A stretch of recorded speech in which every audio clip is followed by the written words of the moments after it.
Comment gérer un projet entrepreneurial qui dépasse vos attentes? Voilà. Alors, je suis très content d'aborder ce sujet aujourd'hui parce que, généralement, quand on crée un projet entrepreneurial, parfois, on se dit, ça va sûrement prendre du temps pour décoller et voilà à peu près où je vais arriver avec mon projet. Et puis, subitement, le projet dépasse nos attentes. Le projet décolle et prend une trajectoire inattendue. Nous sommes parfois dépassés, nous sommes subjugués et c'est parfois très compliqué de gérer un projet qui dépasse vos attentes.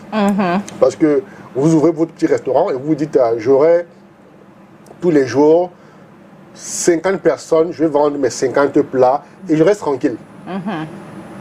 Vous ouvrez, au bout de quelques semaines, vous commencez à faire 300 plats, 400 plats. Alors, si vous n'êtes pas préparé, ça peut vous démolir et votre business risque d'échouer. Parce que, disons la vérité, hein, l'échec d'un projet peut aussi venir d'un succès fulgurant qui arrive très tôt. Parfois aussi, réussir très tôt un projet peut être un danger. Et donc, aujourd'hui, on va discuter, on va échanger, et on parlera de comment gérer ce genre de projet-là, qu'est-ce qu'il faut faire, qu'est-ce qu'il ne faut surtout pas faire. Parce qu'un projet qui dépasse vos attentes, c'est un peu comme un succès que vous n'attendiez pas et qui vous surprend du jour au lendemain. Et vous savez, que ce soit dans la musique, dans le cinéma et même en entreprise, parfois quand le succès arrive très tôt, ça peut démolir. That's true. Oui, ça peut vous jouer des sales tours. On connaît des gens qui n'ont pas pu gérer leur succès et certains ont connu des moments très difficiles par la suite. Certains se sont éloignés de leurs amis, d'autres ont cassé leur mariage, certains même ont fait des accidents graves parce qu'ils ont embrassé un style de vie qui ne leur correspondait pas à cause du succès.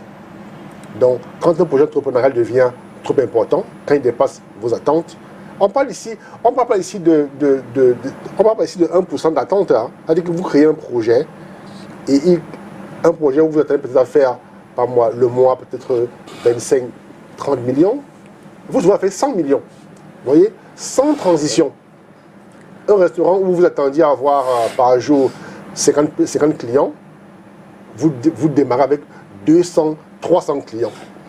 Un business où, par exemple, vous vendiez par exemple des vêtements et vous disiez au départ, bon, je vendrai peut-être 200 pièces par semaine. Et vous êtes en train de faire 2000 pièces par semaine. Voilà de quoi on parle. Voilà ce qu'on entend par dépasser vos attentes.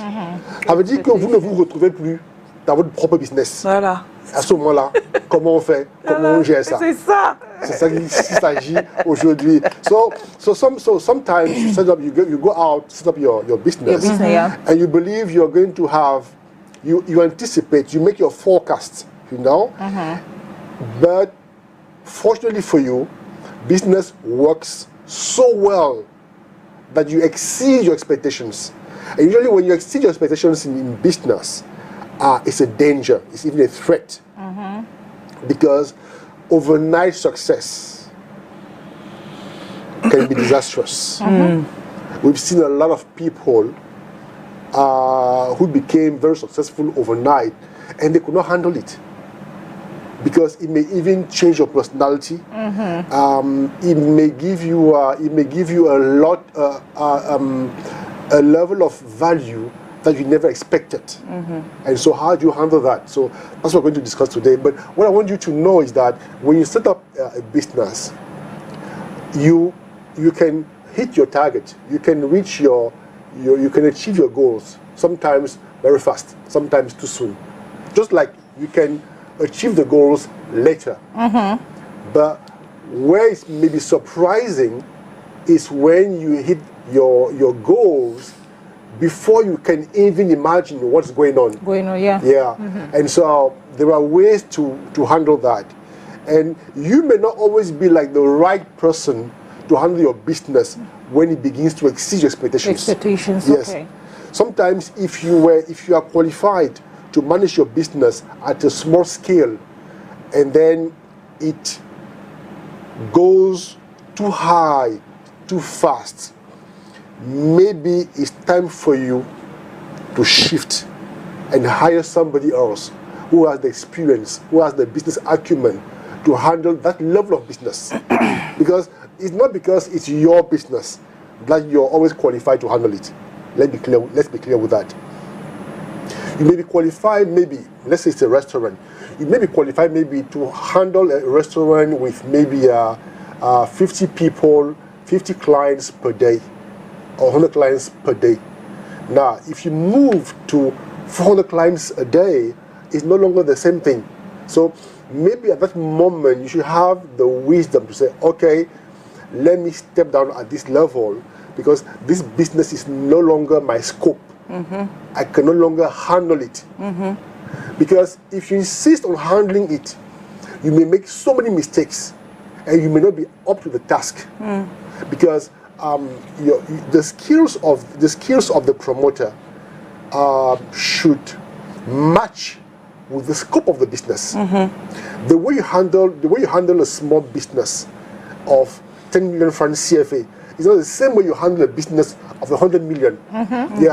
So that's why sometimes people are very successful at the business for some years, and then one day the business goes too high, too fast, and instead of them realizing that at this level my skills can no longer help me to run the business, they insist, and that's how they break their own business. They may not do it consciously, they may do it unconsciously through the way they manage. Because the way you manage a business of 100 million is not the way you handle a business of a billion. Yeah. So you need to make sure that you have the right mindset, you have the right skills. And then if you don't, then hire the right people. We have people who have small business, then when they start growing, they hire some other people who have the acumen, who have the knowledge and the experience to come and handle it. It's not because they're intelligent, but business, size of businesses matter. Okay. Yeah. Alors, quand on parle, c'est vrai qu'on est, quand on est surpris par parfois le succès de notre, de ce que nous avons entrepris. Et parfois, ça fait souvent qu'on s'embrouille, parce que tu viens de le notifier. Ça fait qu'on s'embrouille. Comment faire pour garder la tête sur les épaules, pour qu'on ne puisse pas perdre le nord? Parce qu'on est en train de voir le succès, parfois la joie. On est tellement excité de voir que les choses, ça va au-delà de nos attentes, au point où on commence à rentrer parfois, certaines personnes rentrent parfois dans une sorte de mélange, de mix. Enfin, ça devient, ils font du faux et du vrai. Et on retrouve ça de plus en plus sur le marché. Comment donc faire pour ne pas rentrer, garder cette éthique-là qui est en train de perdre, cette valeur-là qui est en train de disparaître? D'abord, lorsque vous avez votre projet entrepreneurial, vous devez être vigilant sur la capacité de croissance de votre projet. En tant que capacité de croissance. Vous avez par exemple un restaurant que vous ouvrez pour gérer parfois, pour vendre par exemple 200 plats par jour. Ça veut dire que votre capacité de production, c'est 200 plats par jour. Mais sauf que au bout d'un certain temps, vous allez compter que vous allez doubler, tripler, quadrupler les commandes. À ce moment-là, vous devez anticiper sur votre logistique.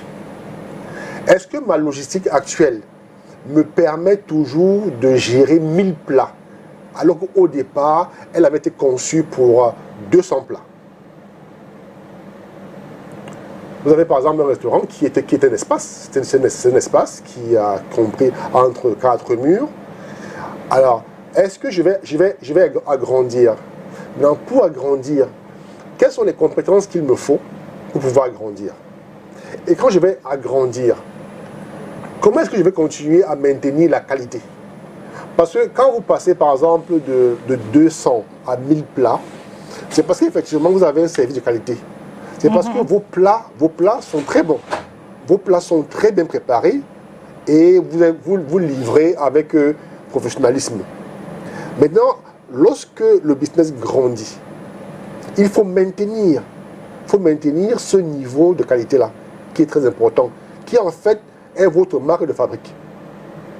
Maintenant, est-ce que vous, l'entrepreneur, avez-vous les capacités de pouvoir garder le même niveau de service avec des grandes quantités? Prenons un exemple. Vous avez des gens qui peuvent facilement, par exemple, livrer tous les jours 50 plats. D'accord? Bien sûr. Mais maintenant, quand il faut passer, par exemple, de 50 plats à 300 plats, c'est autre chose. Maintenant, parfois, il faut avoir d'autres techniques de vente. Il faut parfois avoir un autre niveau de logistique. Mais lui peut ne pas penser à cela. Parce qu'il est habitué à livrer 50 plats. Ça veut dire qu'il a besoin de se faire accompagner par quelqu'un qui a l'expérience, par exemple, de pouvoir livrer 1000 plats. Qui va lui dire, à ce niveau-ci, tu dois faire des aménagements dans ton business, tu dois faire des investissements dans ton business. On a souvent vu ici là, des restaurants qui ont ouvert, qui ont grandi très vite et après qui ont fermé. Parce qu'à un moment donné, on ne peut plus satisfaire la demande. La demande devient trop importante et maintenant la qualité ne suit pas derrière. Et là, vous plombez votre propre business. D'accord? Donc, la croissance rapide d'un business ou le succès rapide d'un business est un piège si on ne sait pas gérer. Et en général, lorsque l'entrepreneur même n'est pas assez outillé, il faut recruter un gérant, un manager compétent pour pouvoir le faire. Parce que plus la croissance va se faire, plus il y aura de la demande. Et les gens voudront avoir le même service, la même qualité que vous offrez avant, à l'époque de 50 plats. D'accord? Et donc, pour faire cela, il faut parfois un autre niveau d'expertise. Et c'est donc parfois là où le bas blesse. Parce que les entrepreneurs africains, par exemple, au niveau des PME, ont du mal à se détacher de la gestion de leurs entreprises. Ça dit que je comprends. Je comprends que l'entreprise soit comme leur bébé. D'accord? Et qu'ils ont développé un lien affectif. Mais parfois, il faut se faire violence et se dire de manière rationnelle, je n'ai plus les compétences pour pouvoir gérer ce business. Il est en train de grandir très vite. D'accord? Moi, je vais me limiter peut-être à être le PDG et je vais nommer un directeur général qui va gérer au quotidien. Je vais nommer par exemple un directeur d'exploitation à qui je vais donner les moyens financiers et le pouvoir gérer. Parce qu'in fine, qu'est-ce qu'on veut? On veut que l'entreprise marche. D'accord? On ne veut pas apprivoiser l'entreprise, on veut que l'entreprise marche. Et plus l'entreprise va marcher, plus elle va créer des emplois. Mais sauf que la plupart des entrepreneurs veulent eux-mêmes gérer leur business. Or, très souvent, ils n'ont pas les compétences. Vous prenez par exemple une femme qui fait ses beignets sont très bons. Elle fait beignets, haricots, bouillis, c'est très bon. Et puis à un moment donné, elle commence à avoir des commandes assez importantes. Elle pourrait par exemple former des personnes qui vont l'aider en cuisine. Comme ça, elle s'occupera d'un autre volet. Mais vous allez voir, elle va vouloir continuer à rester à la cuisine parce qu'elle se dit, je dois contrôler les entrées et les sorties. Mais sauf que toute seule, il y a un nombre précis de beignets qu'elle peut faire par jour. Elle ne peut pas dépasser cela. Or, maintenant, la demande est de telle sorte qu'elle a besoin de multiplier le nombre qu'elle fait, la quantité qu'elle fait par 10. Vous voyez qu'elle va donner aux gens, l'envie de manger ses beignets, mais il n'y aura jamais assez de beignets pour tout le monde. Or, elle doit passer à une étape où elle a par exemple en cuisine 2-3 personnes. Parce que si par exemple elle réussit par exemple à faire 200 beignets seule, alors si elle recrute par exemple 3 personnes, elle passera à 600 beignets. D'accord? Ou si elle peut faire 1000 beignets, si elles sont 4 à la cuisine, ça fait 1000 fois 4, ça fait 4000. Maintenant, ça veut également dire que le hangar ou bien l'endroit où les gens s'asseyent pour manger les beignets doit aussi évoluer. D'accord? Il faut l'aménager, il faut l'agrandir. Parfois, il faut prendre un nouveau local. Parfois, il faut se déplacer.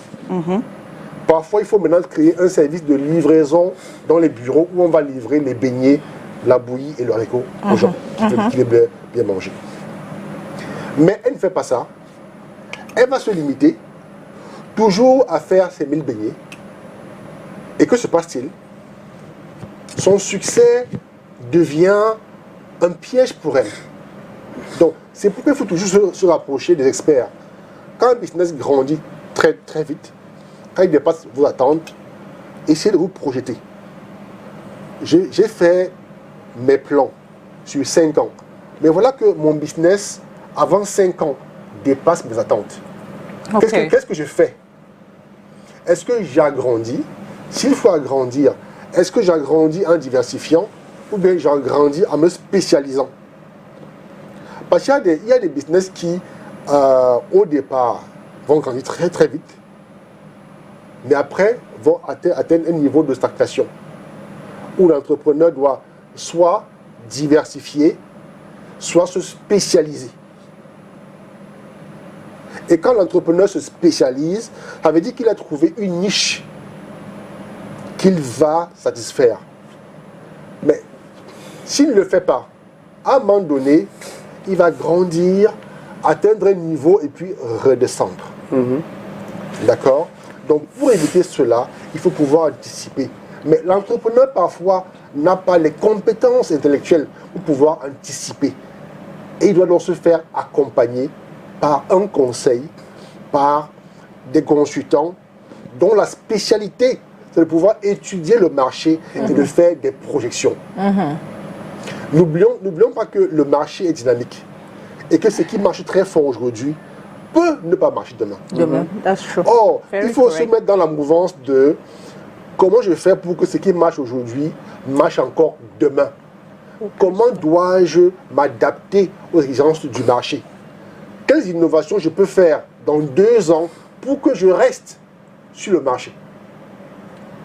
Prenons le transport urbain, interurbain.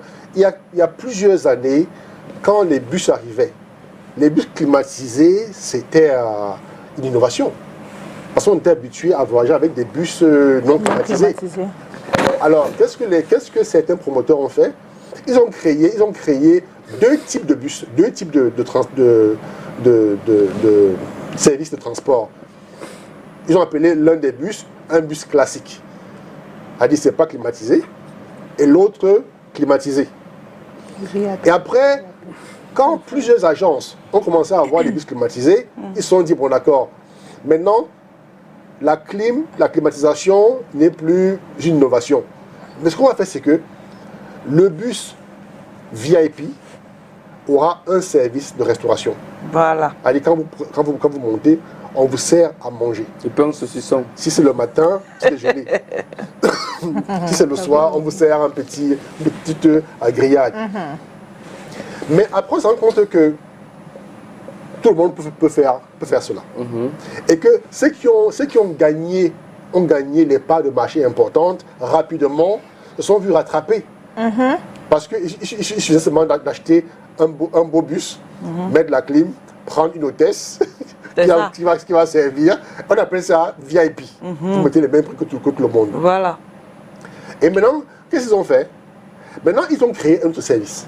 C'est-à-dire qu'il y a maintenant des agences, vous appelez, vous prenez votre ticket, vous payez en ligne, et puis au moment à une heure par exemple de votre départ, on vous envoie un chauffeur qui vient vous chercher chez vous et qui vous dépose à l'agence. Really? Oui. Wow. Alors maintenant c'est une espèce de VIP+. Voilà. VVIP. Voilà, VVIP. Et donc maintenant, ces agences VVIP sont en train de gagner des parts de marché assez importantes. Parce que c'est tellement bien de savoir qu'on passera me chercher à 1 heure de mon départ et qu'on me laissera directement à l'agence. Donc je n'ai pas à prendre un taxi, je n'ai pas à commander un véhicule spécial, je n'ai pas à m'embrouiller. Parce que parfois des gens vont à l'agence avec leur véhicule, ils garent, ils prennent le bus, et au retour, pas besoin de faire tout ça. You pay for the parking even. Donc chaque fois, le projet entrepreneurial doit être anticipé. Il faut l'anticiper. Et quand vous vous sentez déjà dépassé, il faut vous faire accompagner. Soit vous recrutez des gestionnaires qui vous aident, qui ont la compétence. Je répète que la compétence, ce n'est pas recruter vos frères et vos sœurs. Non. Parce que souvent, il y a des entrepreneurs qui ont la mauvaise idée. Quand l'entreprise décolle de manière fulgurante, qu'est-ce qu'ils font? Il faut venir frères, cousins, grandes sœurs, tantes et tontons. Non. On recrute des personnes qui ont la compétence pour gérer le nouveau business. Prenons une école. Vous voyez, vous ouvrez une école dans un quartier de la ville, et puis on se rend compte que vos enseignants sont très compétents et que vous avez de bons résultats. Conséquence, l'école passe par exemple de 500 élèves après 2 ans à 1000 élèves. Il faut pouvoir contenir ces élèves-là. Déjà, il faut investir. Il faut construire des bâtiments. Au lieu de serrer les enfants dans les salles, parce que vous avez des écoles, quand elles démarrent, on dit aux parents, les enfants seront 30 par classe. Et quand le succès frappe à la porte, on double. Ouais, on est à 60. La salle de classe qui avait 32 passe à 60. Et là, vous êtes en train de casser, de saboter votre succès. Par contre, si vous investissez, ça vous permet de garder le même niveau de qualité. Et également de maintenir la même charge de travail pour vos enseignants. Parce que la performance d'un enseignant qui enseigne 30 élèves dans une salle de classe ne sera pas la même si le même enseignant demain avait par exemple le double. Parce que si vous lui confiez 30 élèves dans une classe, il a plus de temps pour les enfants, il s'organise mieux. Mais si vous doublez, s'il passe de 30 à 60, il n'aura plus la même performance. On dit que votre école, qui avait un grand succès, à un moment donné, commence à tomber. Parce que vous n'avez pas su gérer. Et ça se déroule là que si vous êtes juste un homme d'affaires qui a construit son école, à ce moment-là, recrutez des enseignants de carrière, de métier qui vous aideront à gérer. Si vous ouvrez une boulangerie, vous avez du succès, de grâce. Recrutez donc maintenant des boulangers de métier, des pâtissiers de métier. Parce que votre succès que vous voyez là aujourd'hui ne sera maintenu que si vous avez derrière un accompagnement professionnel. Mais si vous vous amusez à jongler, alors vous passerez donc du succès à l'échec de manière radicale. Et monsieur, il y a bien des entrepreneurs qui, ils sont une jongle tellement comme vous dites là. Une jongle, ils sont du frein à main. C'est-à-dire que il a son truc, ça évolue comme vous dites. Il cherche un consultant par exemple comme monsieur Elec, qui vient, dès que monsieur Elec commence à dire que bon, fais ça. Et puis dès qu'il voit que ça grandit, il dit que mais monsieur Elec fait même quoi? Tout ce qu'il fait, tout ce qu'il dit là, je connaissais ça. Donc, je veux même que vous les faites comprendre que chacun a son métier. Lui n'a pas été, il ne s'est pas spécialisé, c'est pas un consultant. Mais dès que le consultant vient, il commence à toucher les points. Il se dit que mais il a même fait quoi pour que je lui paye 500 000, 1 million. Il a même fait quoi? Je connaissais tout ça. Alors que ce sont des petits points. Donc j'aimerais qu'on reçoive un peu ici que chacun. Le consultant n'est pas toujours un génie, je vous dis la vérité. Il n'est pas toujours un génie. Mais le consultant a quelque chose que le promoteur n'a pas. C'est que le consultant a la distance nécessaire. Voilà. Vous voyez, l'entrepreneur est dans son business. Il a la tête dans le guidon, comme on dit. Le nez dans le guidon, comme on dit. H24, 7 jours sur 7.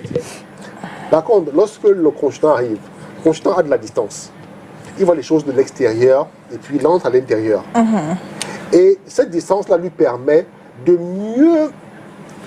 mieux anticiper sur l'avenir du projet. Or, quand vous êtes à l'intérieur, vous avez créé votre business, vous avez eu le génie, vous avez eu les bonnes idées pour créer votre business. Mais maintenant, pour pouvoir le développer, vous avez besoin d'un consultant.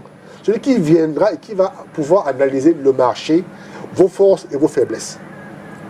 Et donc, le consultant peut ne pas être un génie, mais il va vous aider. Il va vous montrer des choses. Et en général, le consultant ne vient pas inventer des solutions. Non. Il vient et il vous dit, au lieu de faire ceci-là, faites ça. Faites ceci-là, faites ça. Que vous n'auriez pas pu voir à l'époque. Parce que vous êtes concentré dans votre business. Vous gérez les clients, vous gérez la marchandise, vous gérez un certain nombre de choses. Donc, il n'est pas possible pour vous de pouvoir voir votre business de l'intérieur comme de l'extérieur. Et c'est à cela que sert un consultant. Maintenant, le fait que le consultant ne vienne pas inventer des choses spéciales ne veut pas dire qu'il n'a pas droit à un salaire, il n'a pas droit à ses honoraires. Payer ses honoraires, négocier avec lui. Payer ses honoraires parce que le temps qu'il prend pour vous conseiller, le temps qu'il prend pour étudier votre business, c'est de l'argent. Ok. Et son métier, c'est quoi? Son métier, c'est justement de consulter les entreprises afin de leur apporter des solutions. D'accord. Now, Francis, I want to ask a question. I want to ask a question. Now, I know one of the strategies of managing a project, maybe that exceeds our expectations. We have identifying potential obstacles. Now, how do you identify these potential obstacles rather? Potential obstacles. I'm a little bit confused. Now, how do you identify them? And now, when you identify them, how can they be mitigated? Now, it's very difficult for an entrepreneur to anticipate on everything. That's why consultants are there to support. Okay. It's not a fantasy when you hire a consultant, because the consultant gives you a clear picture of your business, which you may not be aware of, because you are so involved in the business. Now, when a consultant comes, he looks at your business from inside and from outside, and you need this dual perspective of your business to be able to think rationally and then to move forward. So I always advise entrepreneurs not to try to be jack of all trades. Give the opportunity to a qualified person to advise you. Okay. It's very important. Okay. Because otherwise you may reason with your emotions and you fail. And a lot of businesses fail when they rely solely on the intelligence of the entrepreneur. Yeah. Wow. Because the entrepreneur is limited. That's a clear. Now, he needs the support of consultants, to expand and to move forward. Sometimes you may have your worst threat just under your nose, but because you are so busy and so passionate, you may overlook it. Yeah. So it's important. I advise entrepreneurs, please learn to work with consultants. It's not fantasy. In other countries, abroad, in the States, in Canada, in the West, entrepreneurs know when to hire consultants. But us in Africa, we tend to know it all. And that's why we tend to fail dramatically. So learn to hire a consultant at some point of your business and ask him to do things that you can't do. Give him specific assignments. For example, how does my business come across? I'm an entrepreneur. I run my business. Maybe I'm successful, maybe I'm not. But I may need to know, how does my business come across? For example, we are here, this is a TV station. What is the image that people have of your TV station? You are insiders. You will not be aware of that. But if you hire a consultant, he will go out there, work, and then bring results. And say, okay, this is how you're perceived. Do you like it? If you say no, say, okay, this is how we can improve it. Right? But you as insiders, you are so busy doing your day-to-day job that you may not have time, to go out there and check. Besides, even if you go out there and check, how would you go about it? You don't have the tools. Because you have the tools to be animators. You have the tools to make the news. You have the tools to make news coverage, to do interviews. Those are the skills that you have. Now, there are some other people who have the skills to look at your business in terms of how is it perceived by the market. Why are we not the leading TV house? Who's the leading TV house? And what do they do differently from us? And what is accountable for the success? So this is the job of a consultant. So we should learn to hire consultants. Whether your business is flourishing or not, failing, you need a consultant from time to time. Voilà, on va poursuivre en allant poser cette question à l'homme dans les rues de Yaoundé. Monsieur Thierry-Onde s'en est chargé et on revient juste après. Oui, déjà qu'il est difficile à gérer, bon, néanmoins, on peut entrer dans les dettes pour le gérer. On ne peut pas faire autrement. On va chercher les dettes. Dans un premier temps, pour gérer un projet qui dépasse mes attentes, je vais tout d'abord faire une formation pour acquérir des outils nécessaires pour pouvoir prendre en main le projet. Et une fois que vous avez fait la formation, vous deviez aussi vous rapprocher de ceux qui ont déjà eu un projet similaire pour voir comment ils ont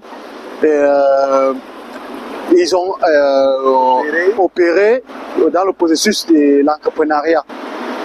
Bien, pour gérer un projet qui dépasse mes attentes, je vais premièrement m'inspirer avec les histoires d'autres personnes comme moi qui ont pu concrétiser ce qu'ils avaient à faire sur la main.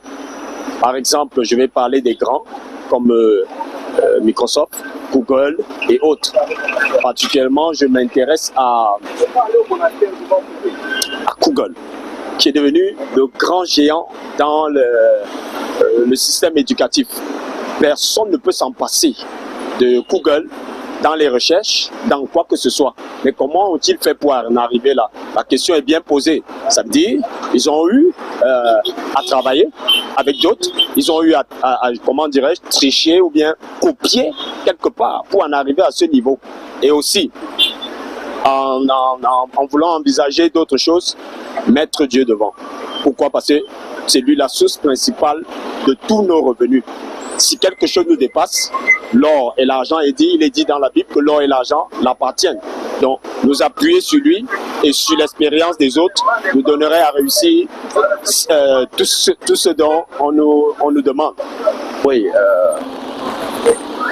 si je rencontre un projet qui dépasse mes ententes, premièrement, je fais appel aux aînés ou alors aux personnes beaucoup plus avisées, pour plus d'informations et de renseignements. Et deuxièmement, je fais le tri de ces renseignements et de ces informations reçues pour pouvoir avoir une solution un peu fiable et puis je me lance dans le projet tout doucement. Bien entendu, pour tout projet, il faut se lancer, faire confiance, sans avoir effet positif, sans avoir peur ou hésiter. Puis, tout à fait, c'est vrai qu'on peut échouer, mais on se dit, voilà, si on échoue, on pourra recommencer, qu'on ne se fatigue pas, oui, qu'on donne le meilleur, et si ça a échoué, qu'on voit où il y a eu des failles. Et puis, la prochaine fois, on pourra... Retour en plateau, on a c'est vrai qu'il y a des messages, et puis il y a monsieur Thierry Mitiro qui nous regarde dans ce moment et qui dit que c'est une très bonne thématique aujourd'hui. Merci Thierry, merci. Alors, je rappelle à toute fin utile que pour des raisons qui me sont propres, je ne communique pas mon numéro de téléphone sur les antennes. Je ne le fais jamais parce que ça peut créer certains problèmes que je ne pourrais pas maîtriser. Il est préférable d'aller sur les réseaux sociaux, simplement sur l'une des plateformes que vous connaissez, qui porte mon nom. Francis Hérette, vous envoyez un message, je réponds toujours au message. Ouais. Toujours au message. Ça, c'est pour répondre à ce téléspectateur qui a dit que je veux un problème, je veux résoudre. C'est un téléspectateur qui a écrit, hein. C'est pas moi. Yes. Yeah, only. Any romantic message. Please, please. I'm Francis no. Ouais. Only tu sais business. que ne dérange pas France. Only business. Only business. Donc c'est pour ce téléspectateur qui a dit je veux un échange pour trouver une solution marketing dans mon entreprise. Merci. Bon, vous trouvez Francis Hérette sur les réseaux. Hein. Sur les réseaux sociaux, ça ira. Francis Hérette ou alors francisherette.com. Voilà, comme ça, il va répondre. Après ceci, donc, Francis, comme on vient de... Alors, ce qui est intéressant, c'est que tout le monde se rend compte que la montée en compétences est une option. Le recrutement des professionnels est une autre option. Parce que soit vous recrutez des professionnels, soit vous montez en compétences. Vous faites même les deux. Je prends un exemple. Votre niveau, vous avez un niveau bac, un niveau licence, un niveau master. Et votre business prend de l'ampleur et vous vous rendez compte que vous ne pouvez plus gérer. Soit parce que vous êtes limité sur le plan managérial, soit parce que vous n'avez pas l'expérience nécessaire. Vous pouvez par exemple vous inscrire en MBA, c'est une option. Vous inscrivez en MBA pour gagner en compétences. Ou alors vous recrutez par exemple un cabinet conseil qui va vous former sur les bases dont vous avez besoin en management. Parce qu'on rencontre ça tous les jours. On a beaucoup d'entrepreneurs qui gèrent un projet, gèrent une entreprise, puis à un moment donné, ils ont saturé. C'est-à-dire qu'ils n'ont plus la compétence pour pouvoir gérer. Qu'est-ce qu'on fait?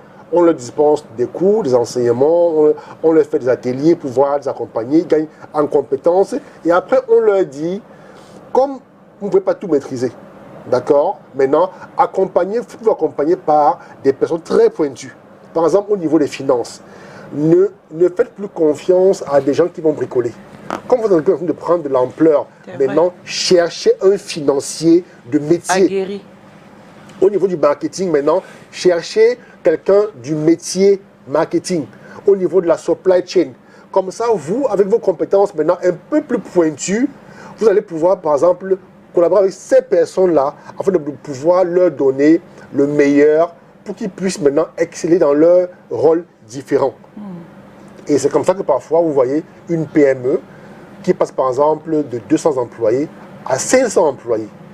Vous avez parfois des entreprises qui passent par exemple le chiffre d'affaires de 50 millions à 200 ou bien 300 millions.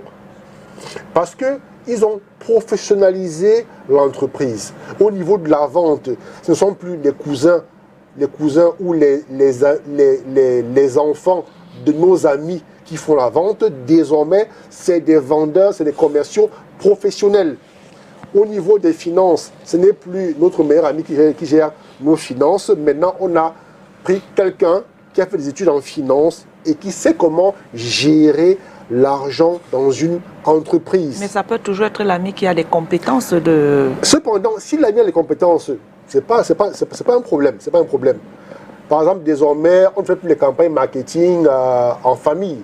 Désormais, on va avoir une agence de communication qui va concevoir un plan marketing et qui va pouvoir le déployer. Bon, je suis en train de trop parler là. Je parle déjà trop. Ça, c'est déjà pour les grands comptes. S'il vous plaît, solliciter des consultants. D'accord. Ce n'est pas par hasard qu'ils sont là. Ils ont une compétence, ils ont une formation et leur rôle n'est plus à démontrer. Parce que très souvent, quand un projet d'entrepreneuriat commence à monter, on est content. Mais après, ça nous dépasse.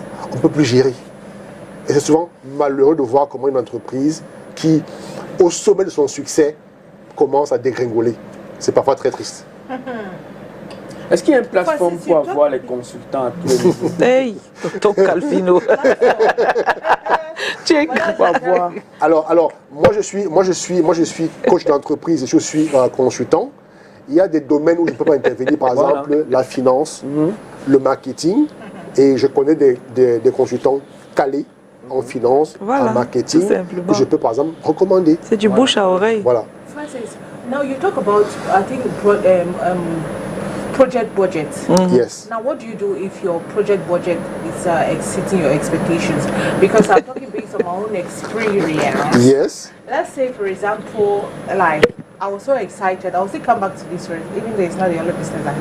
Okay, no, let me focus more on my red oil business that you are with. Palm oil, you mean? Palm oil. Palm oil, yes, palm oil, sorry, not red oil, palm oil.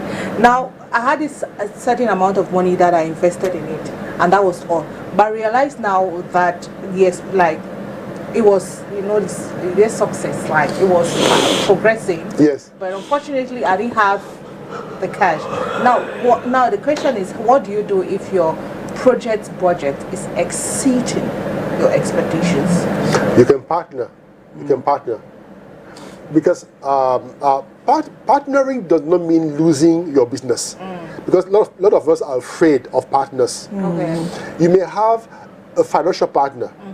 You may have a technical partner. What's the difference? A financial partner is somebody who can help you secure finances. Okay. Right? Okay. Maybe from banks or maybe from Njangis and all the rest. They may help you to secure. When they secure, and now they bring it into the business. Or you may have a technical partner. Technical partner is somebody who masters the trade. For example, palm oil. Palm oil, yeah.